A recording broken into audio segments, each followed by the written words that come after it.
In looking at Wuthering Heights, we're going to be looking at some very specific literary terms and devices that we want to be certain we've got a good understanding of so that we can speak about them throughout our analysis.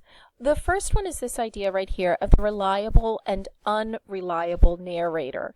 Now, we've talked about point of view in class and the idea of first person major and minor. We know that Wuthering Heights is going to be told from a first person minor perspective. Specifically, we're going to be hearing first from Mr. Lockwood and then from Nellie Dean.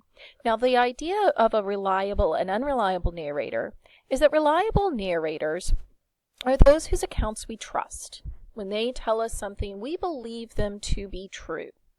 However, unreliable narrators may be sick, they could be ill-informed, or they could be deliberately or innocently misleading us. They could be incapable of understanding what is happening.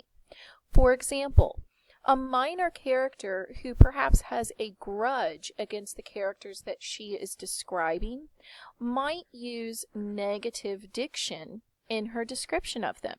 What that does for us, the audience, is create an unfair bias either towards or against a character. Most third-person narrators are trustworthy, but first-person narration is frequently unreliable, and that's due to the narrator's closeness to the story. Think back to The Great Gatsby. Your first-person narrator, of course, is Nick Carraway, and Nick, while fairly objective in his dealings with both with Gatsby and his cousin Daisy, oftentimes will give Gatsby the benefit of the doubt, sees him as perhaps being, is a little bit more sympathetic towards him, and so we do have to at times question him. Foreshadowing, I believe, is a term that you are all extremely familiar with. Of course, that's hints or clues about the action that's to come.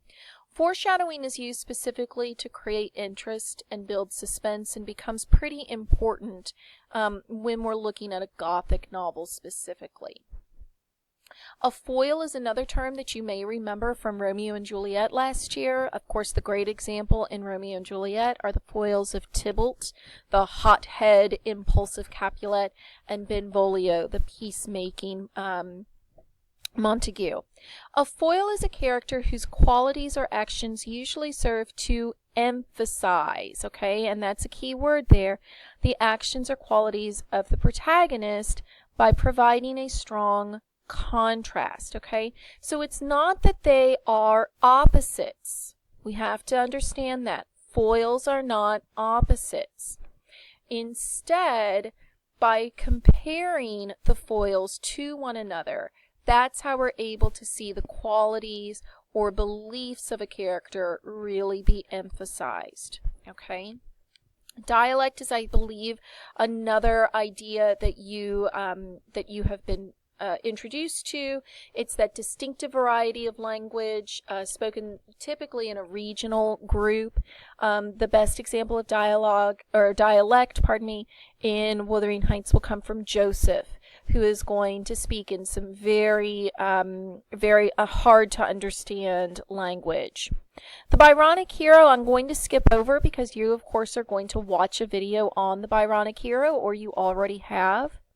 And then we have the idea of the frame narrative, sometimes called the frame story. It's the idea of a story within a story. So we start in one story, and then we go into either a flashback and we begin to tell the story from the beginning, or we make a leap into telling another story, etc. Okay? And so those are the terms that we will be using and discussing throughout Wuthering Heights.